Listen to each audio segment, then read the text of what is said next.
yes, as mentioned, talking about Gen Z and do we need to rethink how we approach some of our research as this new generation is reaching adulthood. So we like to use an analogy whenever we talk about doing research. We like to think about tomatoes, fresh, delicious, ripe, juicy. How do you get the best flavor from those tomatoes? And the answer is, of course, getting close to the vine, getting close to the source, and not relying on something that happens after the fact, coming in a can later on. So we use that when we think about our research techniques, is how can we get as close as we can to the consumer, the shopper, whoever it is that we want to understand, and capture them while they are thinking, as opposed to asking them what they thought later on. How can we capture the things that they are doing rather than asking them later what they did? So putting this back into the Gen Z mode, coming back, we know Gen Z is the next generation coming up. There's some debate over when they start. But most people are saying around 1995, which means they're reaching young adulthood. The oldest of the Gen Zs are in young adulthood at the moment. And one of the key differences, although there's lots of differences, one of the key differences is millennials grew up with the internet and Gen Z grew up with mobile connected devices. So I won't read these quotes, but there's lots of research that's been published about Gen Z and lots of speculation about what it's going to mean. But two things that caught our eye, and I won't read these, but the first one is about Gen Z saying, I'm addicted to my mobile device, more so than millennials. This caught our eye. Then another thing that caught our eye is the lower quote here, and it's speculating maybe Gen Z, because they've grown up with Snapchat and FaceTime and Skype, maybe they're going to be more face-to-face because they're just so comfortable just hopping on video and interacting with people that way, as opposed to texting and doing things the way the millennials did. So two ideas that kind of got us interested in this topic of how this could impact our research moving forward. So technology use and preferences could definitely have an impact on how we obtain responses when we try to do either qualitative or quantitative research, on the speed of getting those responses and on potentially the accuracy of those responses, depending on how people use technology and how they respond to our research requests and attempts to understand them. Then their attitudes, obviously, depending on their attitudes, we might see cooperation rates change to different methodologies, different types of approaches for obtaining insights from Gen Z versus millennials and other generations, and then also the quality of the insights. So we wanted to do some research on our own to understand what's different about Gen Z and how those differences might impact research that we would do, qualitative or quantitative, to understand this generation. So another point that we wanted to remember was that most of the Gen Z generation are teens right now. But we didn't want to just find differences between teens and adults, because obviously teens are in a different stage of life than an adult would be. So instead we just limited to the adult Gen Z, the people who have already reached adulthood, so age 18 to 22, for our study to see if there are differences strictly based on adults rather than adults versus teens. So we had some, are these things true or are they false? Some hypotheses, and I'll go through these one by one instead of reading them all up front. This is one we wanted to see, is this true or false? They've transitioned from laptops to tablets. So we thought, well, with their technology use, with their mobile, maybe they're all in the tablet now and transitioning out of laptops. And we found this really was not the case. Not true. We found that when it comes to using a laptop more than once a day, strong majority of Gen Z is doing that. Again, these are adults and not children or teens. And then when it came to tablets, daily tablet use was still pretty low. And we had 46% of Gen Z saying, I rarely or never use a tablet. So that one turned out to be false. Our next thing we wondered, is this true or false? Most internet access is via a smartphone. And this turned out to be true for Gen Z and for millennials, really. We asked them, how much of your internet time is on a laptop or desktop, and mostly on a laptop or desktop, or mostly on a smartphone. And we got a lot more people saying most of my internet access is on a smartphone, and a net positive for most of them being on a smartphone, and that was for both Gen Z and millennials. So we thought, well, is email really on the decline among this generation? Because a lot of us are used to getting quick insights via email. You send email requests for information. Answers come back within the hour, generally with the same day is when you'll get the maximum amount of your response. So is email on the decline? Well, it's more true for Gen Z than millennials that email is not as commonly checked. When we ask, do they check email more than once per day, we get the majority of Gen Z saying, yes, I do this, but there's a pretty big gap between millennials and Gen Z on this checking email more than once a day. And if that trend continues, email will become a slower and slower way to try to reach people and get insights as people check it more infrequently. They're accessing the internet on the go. Was that true or false? And that turned out to be true. For both Gen Zs and millennials, we definitely saw this. So when we asked, half or more of internet time was spent on the go, and on the go meant not at home, not at work, not at school, so somewhere else besides those places where you would potentially sit for hours and hours and be in a place for a very long time. And we're seeing that 40% of Gen Z is saying half or more of all my internet time is happening while I'm on the go. And it's true of millennials as well, that quite a few people are saying more than half of their internet time is happening on the go. So we thought, well, being close is going to make a difference. So I'll explain a little bit about how we explored this. So we thought, let's pick a brand that many people have in their home. So we just picked the Nike brand because we thought that was a common brand that both men and women would have, and that both younger people and millennials would have. And so we decided, let's ask them in a couple of different ways to see if the answers are different based on how we ask them the question. So we started out version 1, we assigned people one version or the other. If you got assigned to version 1, you had to collect, we made sure they were in their homes, and you had to collect all of your Nike clothing, accessories, anything Nike branded. Take a picture of them, and we got a lot of great pictures. And then we asked them to tell us what types. Did you have socks? Did you have t-shirts? Did you have shoes? Whatever types they own, and then count the total number of items that you own.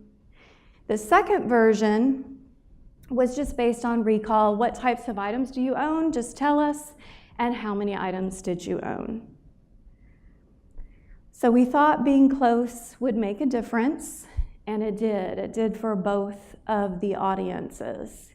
So there's a lot of data here, but the key thing to notice is the top bar for both Gen Z and millennials are the people who had the item when they had to go gather it up and find it. And the bottom bar is the bar that we just asked them, do you have this item, yes or no? And you can see for both Gen Z and millennials, the bottom bar is higher all the way across the board. That people self-identified having more types of items, more people had the items when we just asked them. But it wasn't the same, the difference wasn't the same for every type of item. So we saw with something like shoes, it was pretty close. Not that much overstatement for shoes, but for Other things like socks and t-shirts and sweatshirts, we got a lot more people saying, yes, I have a Nike sweatshirt, I have Nike socks, than when we asked them to go collect the items and find them. And if you think about that, that makes some sense, because shoes are fairly expensive when you wear them. They're very well branded. You can see the brand on your shoes all the time. These items cost $100, even more. So it's pretty easy to remember if you've got a Nike shoe. But a pair of socks or a t-shirt, you might think, yeah, I've got Nike socks, but oh, look, when you go gather them, it's really another brand. It's not really the Nike brand. And so that makes sense that the memory of having some of these items was much higher than when people gathered. And the total number of items was very different. When they gathered items for Gen Z, they had on average about 7 items, but when we just asked them how many items, they said they had 11 items. And a similar story for millennials, although the numbers are different, the story was different. I mean, the story was basically the same, excuse me. So we also had this idea that video response was going to be what Gen Z really voluntarily, that was going to be their preference. They would prefer to give video versus typing out responses for us, and that they'd be very, very comfortable with video. After all, they've grown up with it. They use it all the time on a daily basis.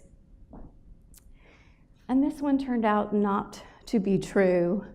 When we asked people how they wanted to respond, most people of both Gen Z and millennials preferred or stated that they prefer to give us a response via text and not video. Then we also asked them, well, how comfortable are you being on video? And only 28% of Gen Z said, I'm extremely or very comfortable with submitting a video. Even fewer Gen Z than millennials said they were extremely or very comfortable.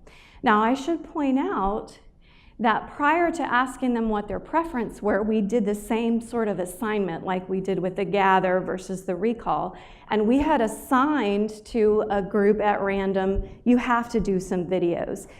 So they had to submit their videos, but then later in the survey near the end, we asked them what their preference were. And we found out regardless of what they were assigned, they said essentially their preference was not to necessarily do video. That wasn't their first choice. So if people didn't really want to do the videos, if they didn't really voluntarily do the videos, did we get better quality with the videos?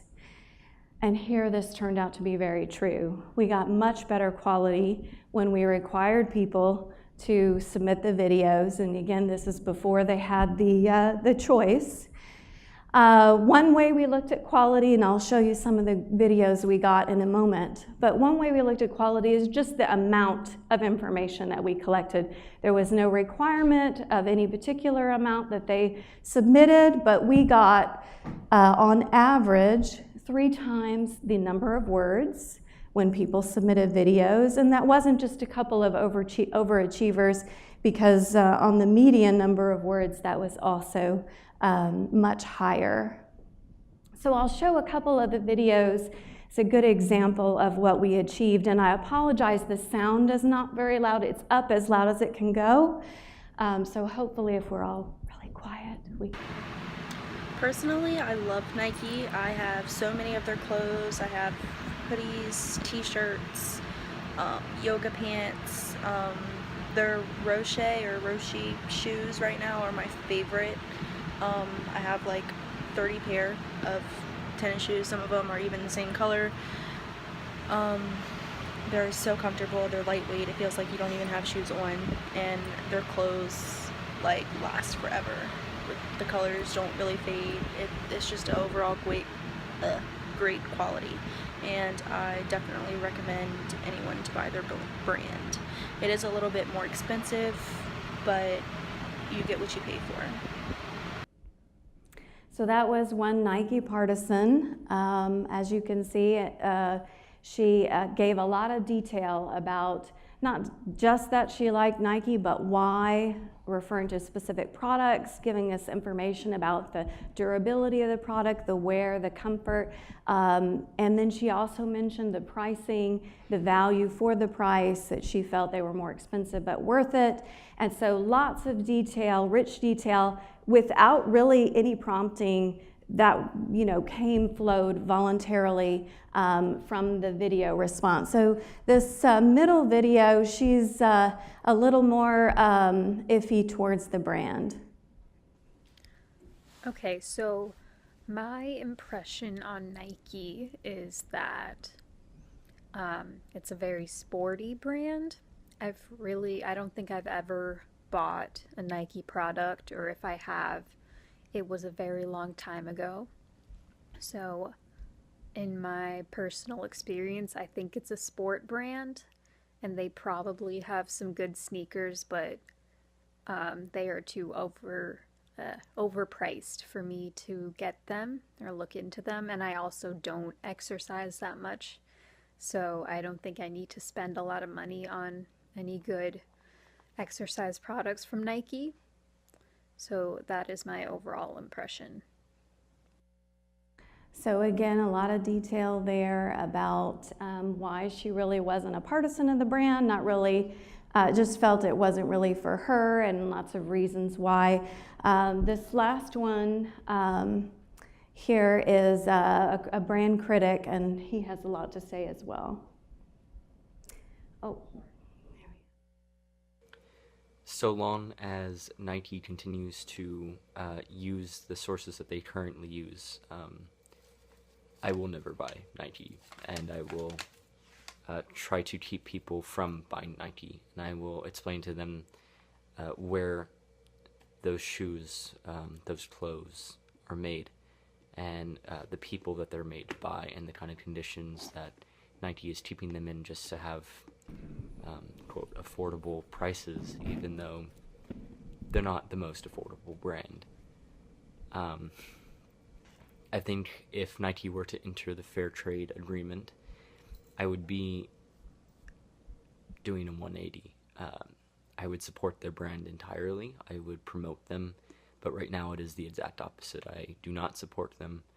I tell everyone I can that is wearing Nike something about why they shouldn't be wearing Nike, or why they should cross out the Nike symbol as a statement in order to increase awareness, because the people who are actually physically making these products, they deserve better compensation than what they're currently getting. It's a form of modern day slavery, because it's almost an indentured servitude. These women and perhaps men in these other countries, their work environment is not being monitored to the extent that it should. They're not being compensated to the extent that they should. They're having to make a lot of sacrifices for their family.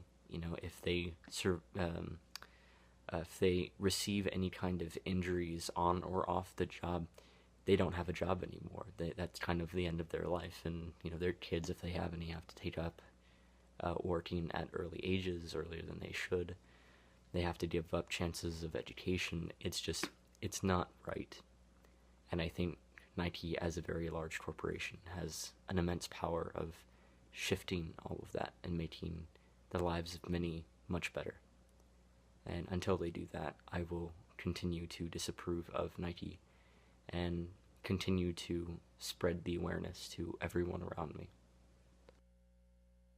So obviously a very long response, very detailed, and you can hear, even though he's not raising his voice or whatever, you can hear the emotion. You can see the level of outrage, even though he's calm and controlled.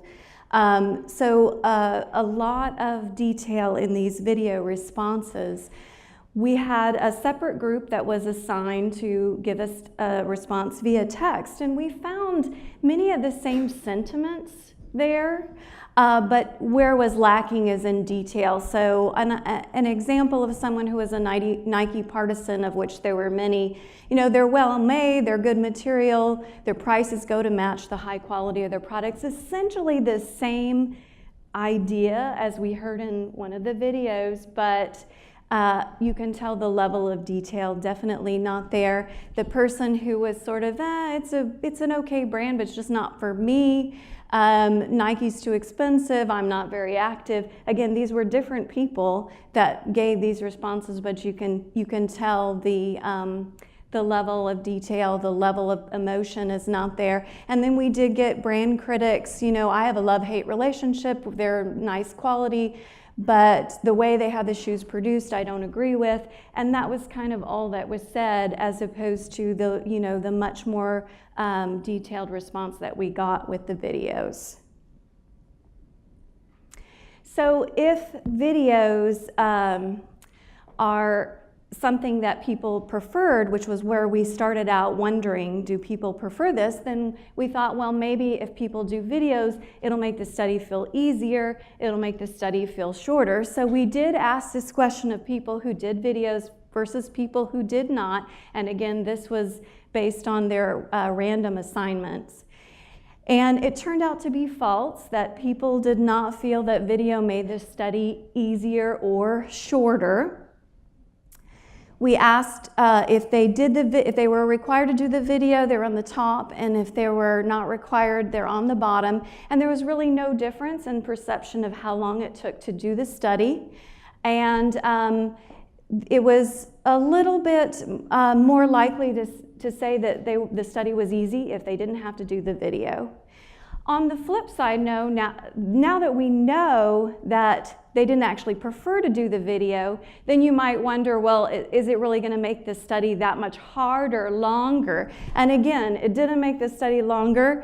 And even though not as many people said it was easy, there's still 66% saying it's easy. So it didn't really make the study seem long and hard to do video.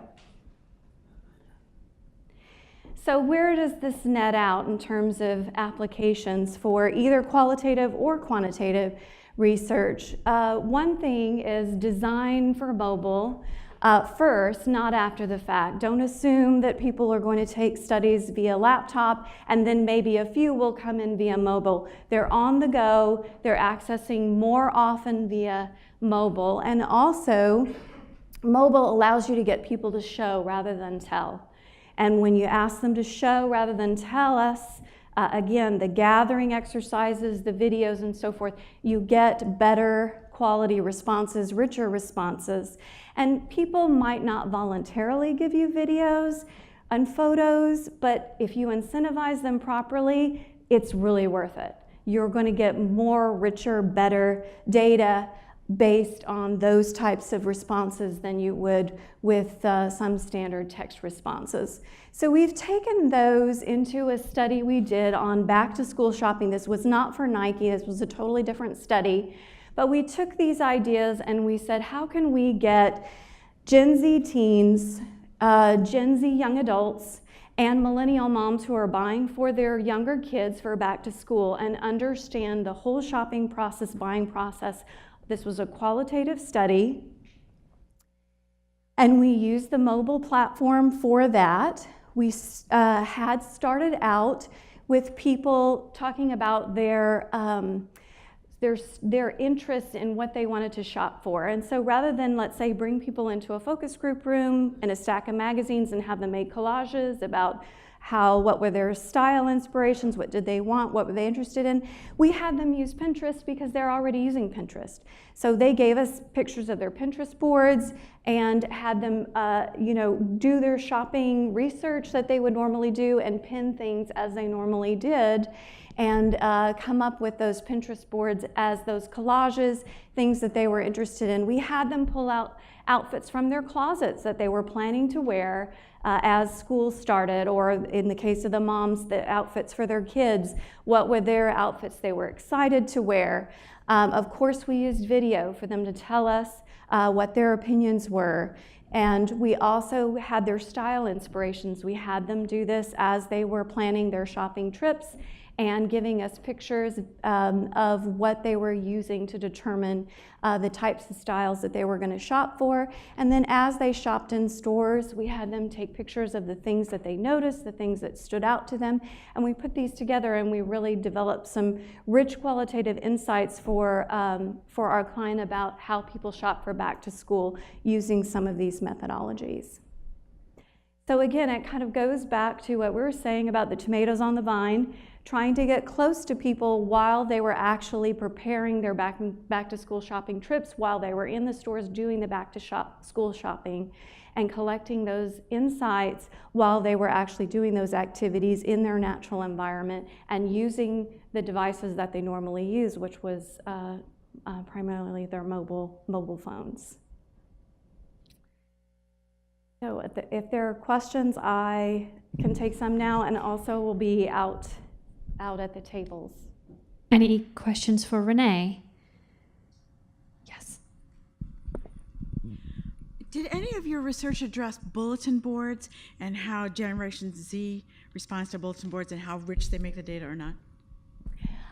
We didn't ask specifically about that in this study. We have used bulletin boards in the past, and we have had some great responses for bulletin boards before, but we were curious as to whether the bulletin board format, which is primarily the text-based format, might be not as good as using video, since this Gen Z was a more video-based. And what we found is that definitely the video responses we got was better than anything we did via text, but this wasn't necessarily specifically about bulletin boards. What's that? So you've never included video in any of your bulletin boards? No, we've done video and bulletin boards as separate enterprises, before, but not together integrated. Oh, we've got another one over there. We like to make Jens work for his paychecks.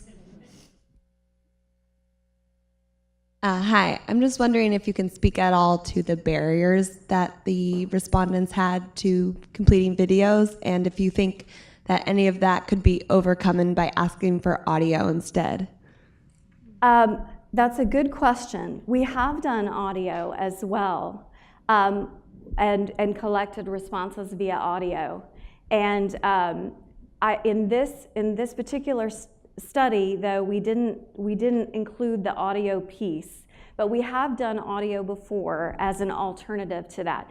Generally, what we do with the video is by offering additional incentives, we can overcome those barriers. I mean, that's the same, story with research, forever, is incentives overcome those barriers. But we do have audio capability, and that would be another interesting wrinkle of this, is to see if maybe the people would voluntarily do audio over just the text-based response. Just a quick question: when the participants are contributing video, are they seeing themselves or no?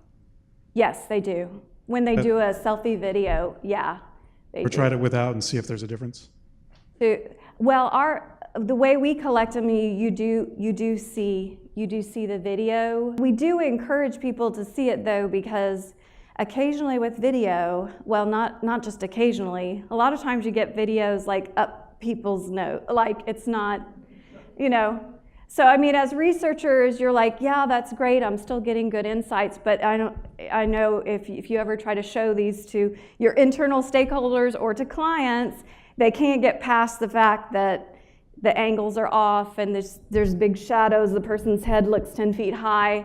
And really with video, you have to prepare people that this is not done by a professional videographer or a professional photographer. I mean, you get literally what people just snap it, and a lot of times people don't set up to make it look perfect, and you don't want them to, because that's the whole point, is getting close to people when they're doing things and not having them curate the entire experience and go fix their hair before they do the video. So yes, a lot of times you get some videos that don't look fabulous.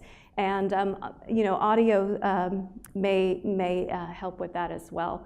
So that's another potential future study. All right, thank you again, Renee. If you guys have more questions.